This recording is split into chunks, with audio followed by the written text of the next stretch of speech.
Hello! Welcome to Capital Sensei.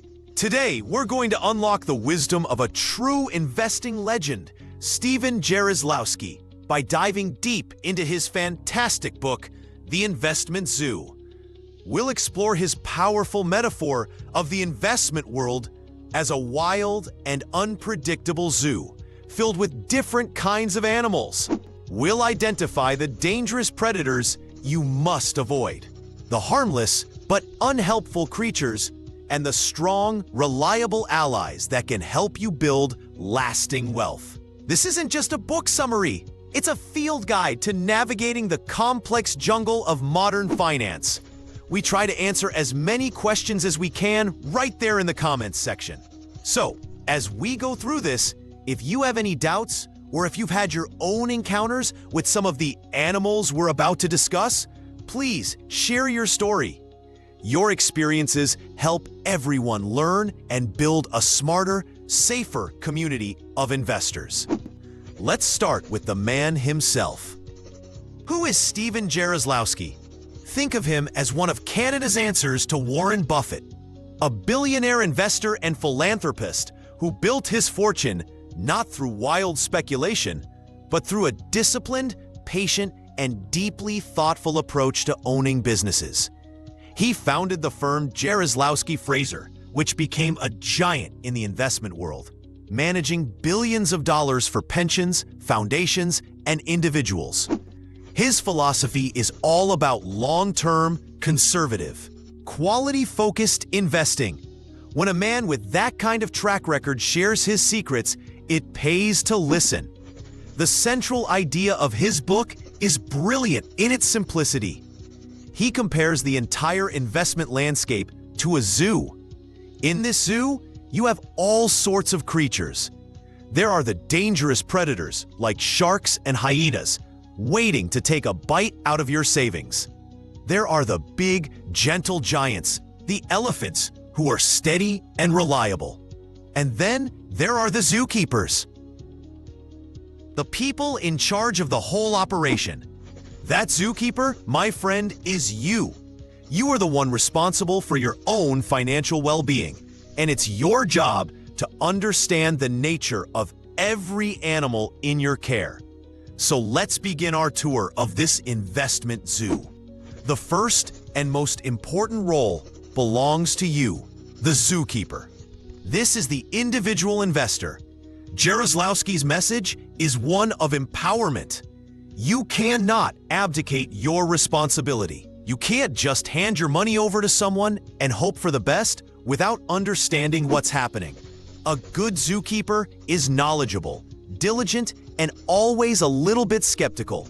They don't just feed the animals, they study their behaviors, understand their needs, and know which ones can't be trusted. Your financial future is your zoo, and you are its ultimate guardian. Now, let's talk about the animals you need to be most wary of, the predators. First up, we have the sharks. In the investment world, these are the unscrupulous brokers and financial salespeople who are more interested in their commissions than your returns. They swim in the waters of finance, always looking for their next meal. Their main weapon is complexity. They'll try to sell you complicated products with high, often hidden, fees because those products pay them the biggest commissions.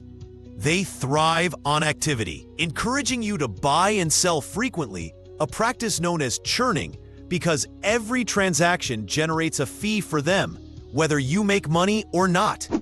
Imagine walking into a store where the salesperson gets a bonus for selling you the most expensive, complicated gadget, even if a simpler, cheaper one would work better for you.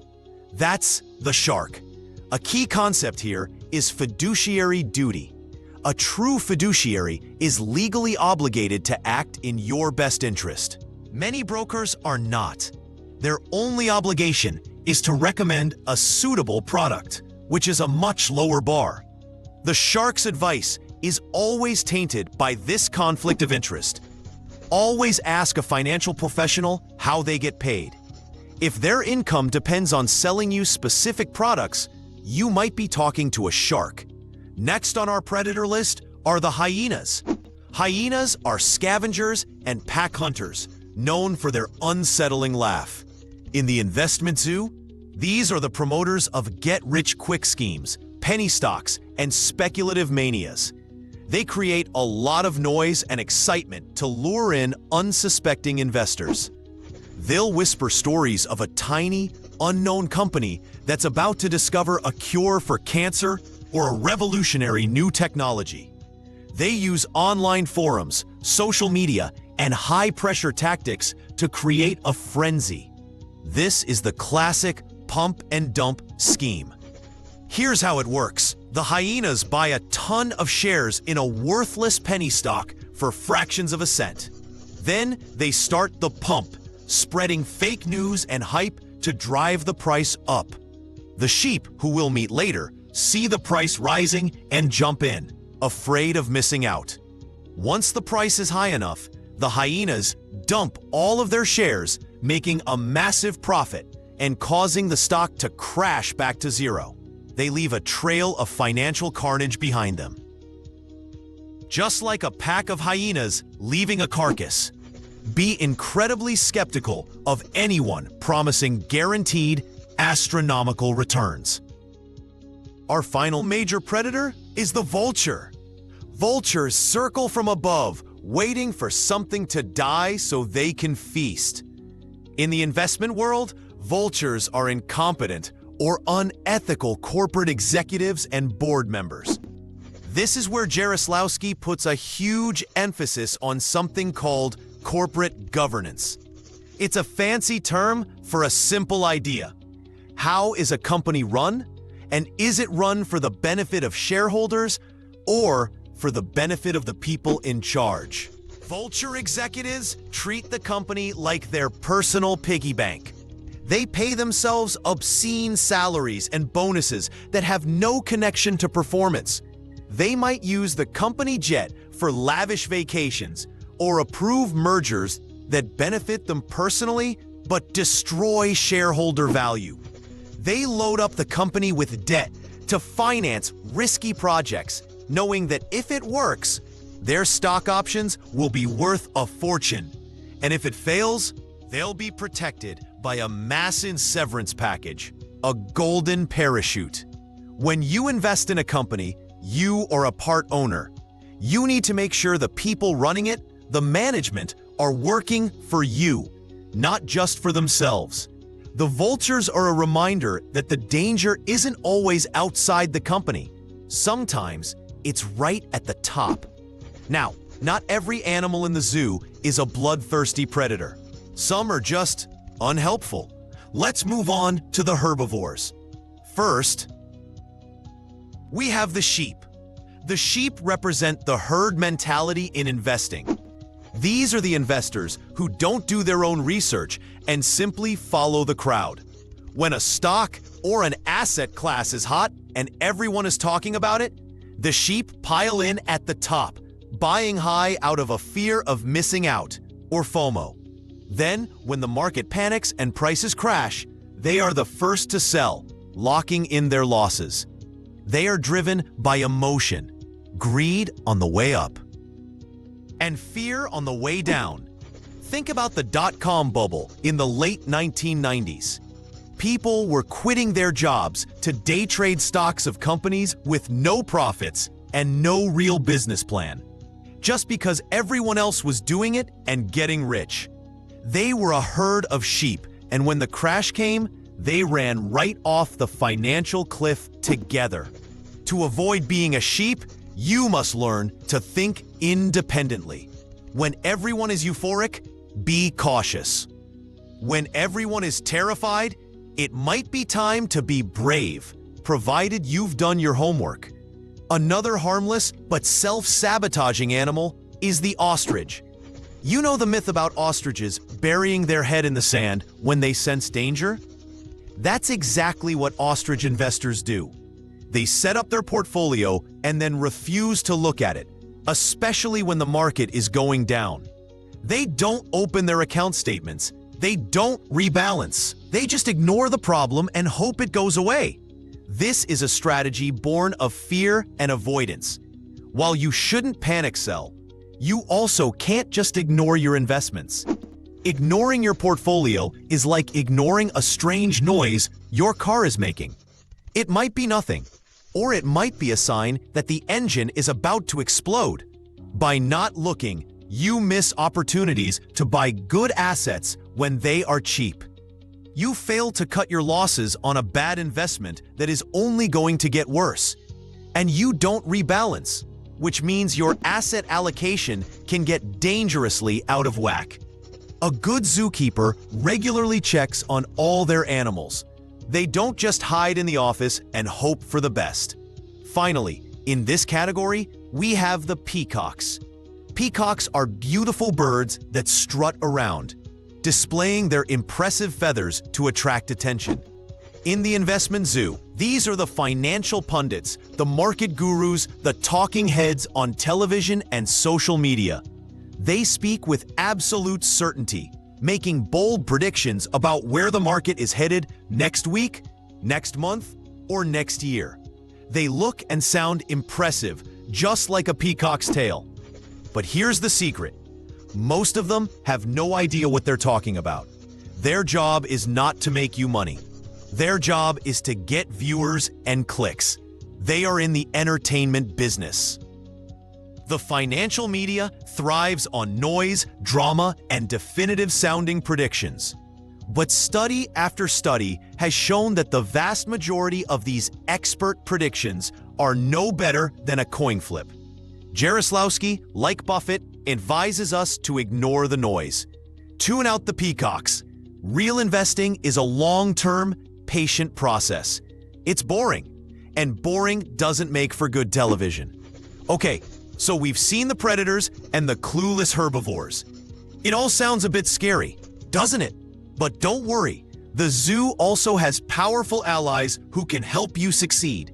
The most important of these are the elephants. Elephants are large, powerful, intelligent, and have long lifespans. In Jarislowsky's zoo, elephants represent the blue-chip, high-quality, stable companies that should form the core of any sensible portfolio. These are the dominant, established businesses with strong financial positions. Think of companies that have been around for 50 or 100 years. They have strong, recognizable brands. They sell products or services that people need or want, regardless of whether the economy is booming or in a recession. They have what Warren Buffett calls an economic moat, a durable competitive advantage that protects them from competitors, like a wide moat protecting a castle. These companies are not going to double in price overnight, but they are also unlikely to go bankrupt. They generate consistent profits and often share those profits with their owners through dividends. Elephants are your foundation for building slow, steady, and reliable wealth. To protect your elephants and the rest of your zoo, you need watchdogs. Watchdogs are loyal, vigilant, and they bark loudly when they sense trouble. In the corporate world, these are the independent, ethical, and engaged members of a company's board of directors. Their job is to represent the interests of the shareholders, that's you, and to keep the management, especially the CEO, in check. They are the antidote to the vulture executives we talked about earlier. A company with a strong, independent board is like a house protected by a good watchdog. They will question the CEO's strategy. They will ensure that executive compensation is reasonable and tied to long-term performance. They will veto foolish acquisitions. Jarislowsky was a fierce advocate for shareholder rights and strong corporate governance. Before you invest in a company, it's crucial to look at who is on the board. Are they truly independent, or are they all cronies of the CEO? A weak board is a huge red flag. Finally, there is one more crucial ally you can have: the wise owl. The owl is a symbol of wisdom, patience, and nocturnal vision. It can see things others miss in the dark. The wise owl is the ideal financial advisor. This is a person who is a true fiduciary, meaning they are legally and ethically bound to put your interests first.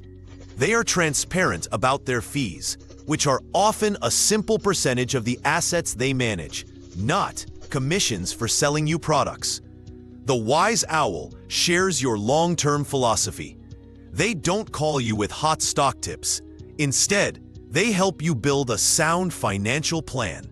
They counsel you to stay the course during market turmoil, and they help you avoid the sharks and hyenas. Finding a wise owl is not easy, but it can be one of the best investments you ever make. They are the experienced guides who can help you navigate the zoo safely, providing wisdom and perspective along the way. So, now that we know all the animals, how do we, as the zookeeper, actually manage this zoo on a day-to-day basis? This is where we get into Jarislowsky's core principles, the Zookeeper's Toolkit. The first and most important tool is a long-term horizon. You must stop thinking like a speculator and start thinking like a business owner. Real wealth is not built in days or months. It's built over decades. Investing should be like planting an oak tree, not playing a slot machine. The daily ups and downs of the market are just noise. Your focus should be on the long-term health and growth of the quality businesses you own. The second tool is an unwavering focus on quality. This means investing in the elephants, not the speculative penny stocks promoted by the hyenas. But what does quality actually mean in practice? It means a company with a strong balance sheet. That is, it has a lot more assets than liabilities and very little debt. It means a company with a consistent history of profitability and a strong, defensible position in its industry. It means a company run by honest and competent management. No vultures allowed. This leads directly to the third principle: avoid debt. Jarislowsky was extremely wary of debt, both in his personal life and in the companies he invested in. A company loaded with debt is fragile. It's like a person living on credit cards. When times are good, everything seems fine. But as soon as a recession hits and revenues drop, that debt becomes an anchor that can pull the entire company under. A company with little or no debt is resilient. It has the financial flexibility to survive tough times and even take advantage of them by buying up weaker, debt-laden competitors. The fourth tool in the kit is diversification. This is the classic advice: don't put all your eggs in one basket. If you invest all your money in a single company and that company runs into trouble, you could lose everything. However, Jarislowsky was not a fan of what some call diversification, owning so many different stocks that you have no idea what any of them do. He advocated for a reasonably concentrated portfolio of about 15 to 25 high-quality companies that you have researched thoroughly and understand well. It's a balance between being focused enough for your best ideas to matter and diversified enough to protect you from a single disaster. This brings us to what is perhaps the zookeeper's most important job. You must do your own homework. This is the ultimate defense against all the predators in the zoo. Don't blindly trust the peacocks on television. Don't take a hot tip from your brother-in-law. Don't let a shark broker push you into a product you don't understand. You need to take the time to learn about the businesses you are buying. Now, I know what you're thinking, but I'm not an accountant. I can't read financial statements. And that can feel intimidating. I get it. But you don't need to be a Wall Street analyst to be a successful investor. You can start with what Warren Buffett calls your circle of competence. What industries do you already understand from your own life or career? Do you work in technology, in healthcare, in retail? Start there. Read the company's annual report. You can find it for free on their website. Don't focus on all the crazy numbers at first. Just read the letter to shareholders from the CEO. Try to answer some simple questions. How does this company actually make money? What are its main products? Who are its competitors? Is it growing? You'd be amazed at how much you can learn just by taking a few hours to do some basic reading. And a key part of that homework, as we've stressed, is paying attention to corporate governance. Who's running the show? Read the biographies of the board of directors and the top executives in the annual report. Do they have a lot of experience? Do they own a significant amount of the company's stock themselves? If so, their interests are more likely to be aligned with yours. If management owns very little stock, they are just hired hands, and they may be more interested in their salaries than in the long-term stock price. Checking on the management is like doing a background check on the people you're hiring to care for your life savings. So, how does a regular person who is not a billionaire investor actually put all of this into practice? It starts with self-awareness. First, take an honest look in the mirror. What kind of investment animal are you naturally? Are you prone to following the herd like a sheep? Do you stick your head in the sand like an ostrich when your statements arrive? Understanding your own psychological biases is the first crucial step to overcoming them. You need to know your own weaknesses to guard against them. Second, if you're going to buy individual stocks, start small and stay within your circle of competence. Look at the companies whose products you use and love every day. Do you always buy the same brand of soap? Do you rely on a particular software for your work? Is there a bank in your town that has a great reputation? These are great starting points for your research. Understanding the business model is the most important part, and you already have a head start with companies you interact with regularly. Third, if you decide you need help, be incredibly diligent in your search for a wise owl. When you interview a potential advisor, the very first question you should ask is, how do you get paid? The second should be, are you a fiduciary 100% of the time? If they get paid by commissions, or if they hesitate on the fiduciary question, walk away. You're looking for a partner, not a salesperson. A good advisor should feel more like a teacher or a coach. Fourth, for many and maybe even most people, a simple and effective way to apply Jarislowsky's principles is through low-cost index funds or exchange-traded funds, known as ETFs. While Jarislowsky himself was a master stock picker, an index fund allows you to buy all the elephants in the market in one go. For a very low fee, you can own a slice of hundreds of the largest and most established companies. This automatically gives you diversification and a focus on quality, and it completely cuts out the risk of being taken in by a shark trying to sell you a high-fee, actively managed fund. It's a fantastic, simple, and powerful strategy. In the end, the message of the investment zoo is as timeless as it is powerful. The world of finance is a wild place, but it is not unmanageable. You are the zookeeper. Your success doesn't depend on having a genius-level IQ or a secret algorithm. It depends on your discipline, your patience, and your healthy skepticism. It's about your ability to recognize the different animals for what they are, to cultivate the strong and reliable elephants, to get guidance from the wise owls, and to build strong fences to protect yourself and your savings from the sharks, hyenas, and vultures. The goal is not to get rich quick. It's to build real lasting wealth over a lifetime, safely and securely. And that is a goal worth working for.